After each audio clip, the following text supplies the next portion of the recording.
할렐루야. 네, 할렐루야. 우리 주님을 찬양합니다. 오늘부터 해서 어제부터 이제 역대상 들어왔는데요. 여러분, 이 역대상 족보만 이제 내내 사람들 이름만 읽게 생겼어요. 몇 시간은. 어떻게 설교하라는 것인가? 설교자의 고난의 시즌이 왔습니다. 고난의 시기에는 하나님 앞에 엎드려서 이 족보를 어떻게 설교해야 될지 많이 고민이 됐는데요. 여러분, 이 역대상 한번 보시면요, 9장 한번 가보세요. 9장.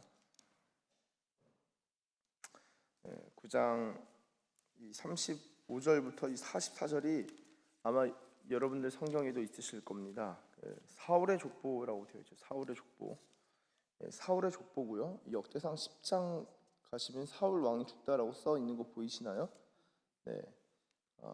사울 왕이 죽다. 그래서 이 사울 왕이 죽는 것으로 사실상 족보가 끝난 다음에 역대상 사건은 사울 왕이 죽는 것으로 시작됩니다. 잠깐 저를 봐주시면요. 이 역대상이 왜 있을까요? 역대기. 저희 역대상은요, 열왕기 상하 다음에 이걸 이제 왕국서라고도 하고, 그다음에 열왕기라고도 저희는 상하로 나뉘었는데요. 이 다음에 붙은 게 역대상하입니다. 성경 하신 분들은 들은 기억도 있으실 거예요. 열왕기서랑 역대상하, 역대기랑 차이가 있습니다. 차이. 오늘 그런 좀 배경과 재미난 이야기, 성경에 얽힌 이야기들 같이 좀 나누려고 하는데요. 차이가 있습니다. 똑같은 역사서인데 뭐하러 또 쓰냐? 자, 열왕기는 이런 겁니다. 신명기 사관이라고 해요. 신명기 사관, 어려운데 단어가 이게 무슨 말인가? 여러분, 신명기의 특징은 무엇이냐면 신명기 28장에 하나님께 순종하면 복, 불순종하면 저주. 이게 신명기 전체에 흐르는 관점입니다. 모세 오경을 관통하는 것이 하나님께 순종하면은 복이고 하나님께 불순종하면 저주다. 그래서 열왕기를 보면요, 이 왕들을 잔인하게 평가했어요. 어떻게 평가했냐? 하나님 보시기에 선한 왕, 하나님 보시기에 악한 왕, 잘한 왕, 못한 왕. 그리고 이 사람은 선하고 의의 사람이고 이 사람은 악하고 이 죄의 사람입니다. 이거를 열왕들을 그렇게 다 평가해 버립니다. 저희는 평가 대부분 군은 잘 해주지 않나요? 다 이렇게 그렇잖아요. 그럼 누군가에게 평정 긁기가 어렵잖아요. 그 평정 긁히면 또 마음 긁히고 힘들잖아요. 성경은요, 있는 그대로 적나라하게 다 말합니다. 그러니까 너는 하나님께 순종하는 자냐 불순종하는 자냐, 이거를 성경이 여러분 그대로 적는다면은, 제가 늘 말씀드리지만 하늘에 있는 우리의 행위를 다 기록하신다 그랬는데 거기에는 어떻게 평가를 할까? 참 사실 두려운 일입니다. 우리가 진짜 심판에 대해서, 마지막에 대해서 많이 생각하고 고민해 본다면요, 지금처럼 살 수는 없다. 그렇죠? 우리가 정말 마지막이 있다 생각하면요.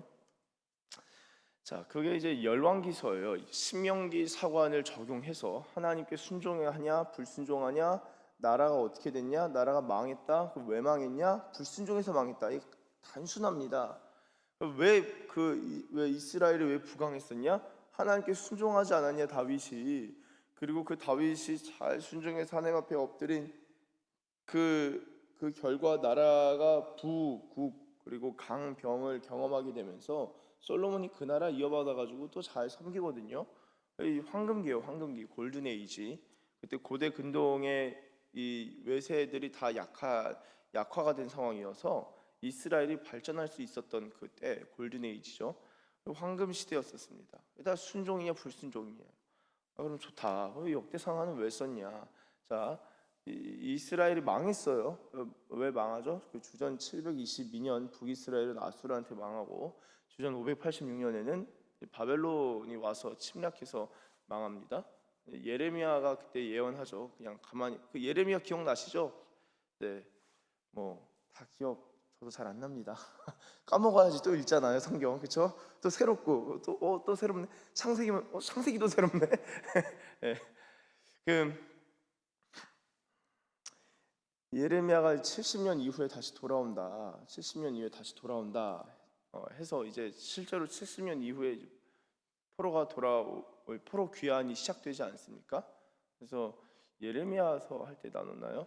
포로는 총 3번에 걸쳐서 잡혀갑니다. 그래서 1차가 제1차 갈그미스 전투였고, 갈그미스 전투 이후에 바벨론 침공이 600 주전 605년에 일어났고, 그러면서 1차, 2차, 3차 때 그 이스라엘 예루살렘 사람들이 바벨론으로 잡혀갑니다.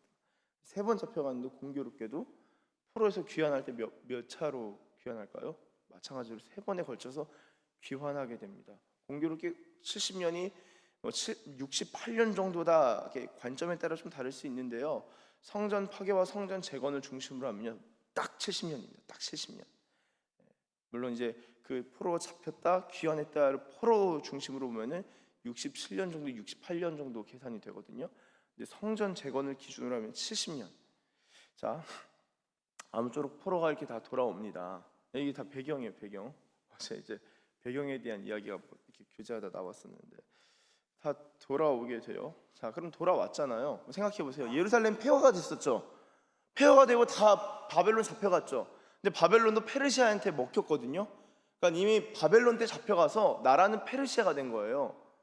그러면은 예루살렘은 다 무너졌고 성전이 무너졌다라는 건 예배가 무너졌다는 거고, 예배가 무너졌다는 제사장이 하는 일들은 제사를 지내고 평시에는 가르치는 일을 했어요. 페르시아 가서도 성전이 없는 상황이니까 예배는 어려울 테고 뭐를 많이 했을까요? 제사장이 예배를 드리거나 가르치거나인데 성전이 없으니까 예배 드리기가 어려우니까 뭘 해야 되죠? 가르치는 일을 많이 쓸 겁니다. 그래서 이스라엘의 그 민족적 특성, 이것을 좀 이렇게 은어라고 하나요? 종특이라고 하나요? 종족 특성이라고. 뭐 게임하는 친구들이 그렇게 말해요. 종족 특성이다. 역사 버전이 상당히 잘 됩니다. 이스라엘은요. 그게 주후 1948년에 이스라엘이 다시 세워질 때도 성경에 있는 시스템 그대로 성전부터 해서 모든 그 제물과 제사들, 제물의 그 규례대로 출애굽기 그대로 다 복원해서 진행을 하는 거예요. 무서운 사람들이에요. 이 성경의 정신을 그대로 바로 다 준비를 하고 있다가 지금도 지금 황금 사원이 이슬람 사원이잖아요. 그게 무너지는 순간 성전을 어떻게 지을지 다 계산이 다 돼 있어요. 뭐 사실 뭐 재산도 뭐 재정도 이스라엘 상당하죠. 다 되어 있습니다. 역사 보존이 잘 되는데 그 출애굽기 당시에도 애굽에 있었던 430년 동안도 히브리어가 남아 있었거든요. 히브리어가 남아 있고 그들의 역사가 구전 시대일 텐데도 불구하고 그게 남아 있어요. 이게 역사적 정치성이 상당한 민족인데 바벨론으로 끌려가서 돌아올 때도 여러분 이게 사실 100년만 하더라도 다 잊어버립니다. 자, 100년 전에 있던 일들 잘 기억하지도 않고 저희 조선말 안 쓰잖아요. 그렇죠? 1980년대 후반 TV 인터뷰 이런 거 보면요. 그 서울 말치 있잖아요. 깍쟁이 말투라고 하는. 이제는 이게 방송이랑 문화나 이런 것들이 다 보편화돼 가지고 거의 발음이 비슷합니다. 이전에는 다 달랐죠. 방언, 사투리 이런 거 다 잊어버리는 거예요. 얼마 안 돼서 다 그냥 다 사라지는 겁니다. 근데 유대인들은 그 히브리 말이 계속 전승되고 그리고 그 문화와 역사가 계속 이어지는 거예요. 자, 그래서 이제 포로 귀환해라. 가서 성전도 지어라. 포로 귀환 이렇게 한 거예요. 포로 귀환했는데 성전이 있어요, 없어요?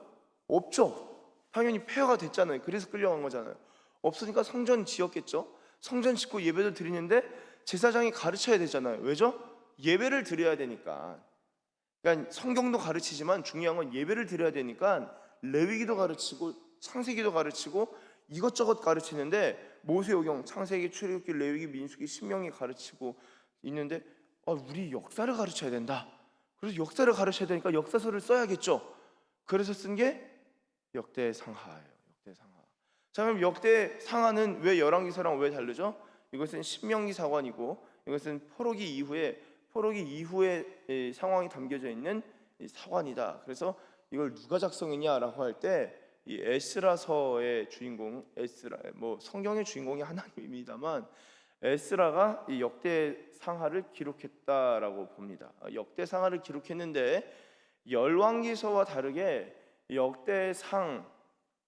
역대상의 흥미로운 점은 이 초반 1장부터 9장까지 뭐가 나온다? 족보가 나온다. 여러분, 이 족보라는 것은 히브리어로 톨레도트라고 하는데요. 이 톨레도트가 들어올 때마다 참 재미난 게 있습니다.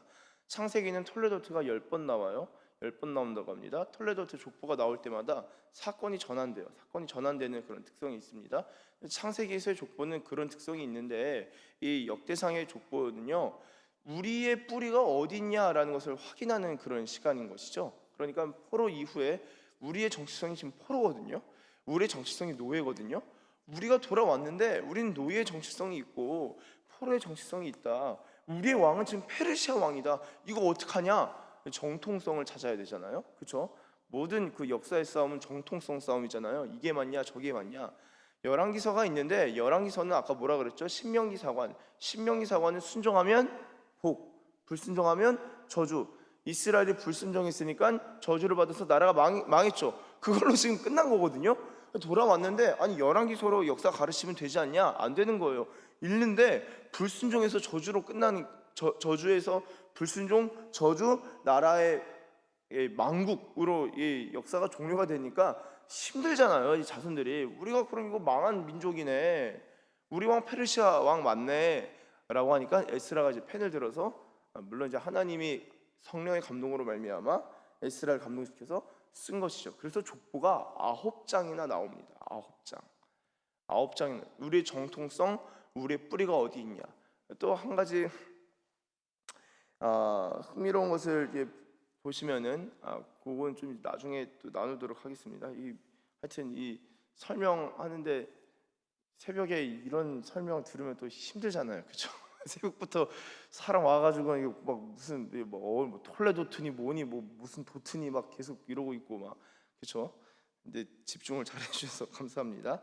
자, 오늘 족보 좀 볼게요. 오늘 족보를 보시면요, 자 2장 3절 다시 2장 1절 이스라엘의 아들, 그러니까 야곱의 아들들에 대해서 쭉 나오죠.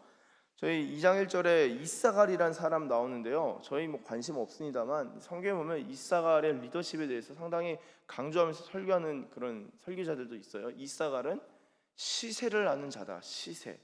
그래서 시대의 흐름을 잘 파악했던 사람 중 이사갈. 그렇죠? 그리고 스불론, 단, 요셉, 베냐민, 납달리, 갓, 아셀. 이것은 나이 순서가 아니라 이제 야곱의 아내들의 순서를 따라서 이렇게 넣었다라고 볼 수 있겠습니다.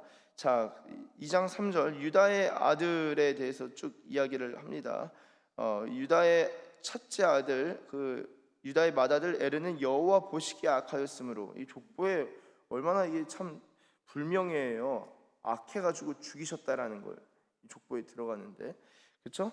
4절 유다의 며느리 다말이 유다에게 베레스와 세라를 낳아 주었으니 유다의 아들은 모두 5이더라. 베레스의 아들이 나옵니다. 베레스의 아들은 헤스론과 하므리요, 세라의 아들은 시므라, 에단, 헤만, 갈골, 다라니 모두 5사람이요. 갈미의 아들 아갈. 근데 저희가 알고 있는 그 아간 있죠, 아간. 그는 진멸시킬 물건을 범해서 진멸하라, 여호수아가 진멸하라 그랬는데 슬쩍 한 것, 그로 말미암아 이스라엘이 패배하게 됩니다. 이스라엘을 괴롭힌 자라고 되어 있고, 에단의 아들은 아사레아더라. 자, 여기서 이제 헤스론이 낳은 아들이 쭉 나옵니다. 여러분, 이 헤스론의 아들 람의 자손이 나오는데요. 자, 이 2장은 유다 지파, 유다 자손의 족보를 지금 기록하고 있는 겁니다. 이 헤스론 2장 5절에 베레스의 아들은 헤스론이죠. 베레스는 어떻게 돼요? 유다의 아들인데 며느리 다말을 통해서 나옵니다. 며느리, 부정관계예요. 불륜관계. 저희가 이게 재밌어요.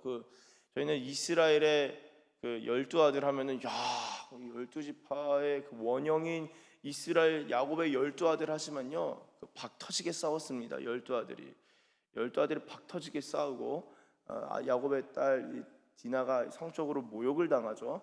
그럴 때 레위가 들고 열받아서 그냥 그 종족을 다 쑤셔버립니다. 그냥 팍팍팍 찔러서 다 죽여버려요.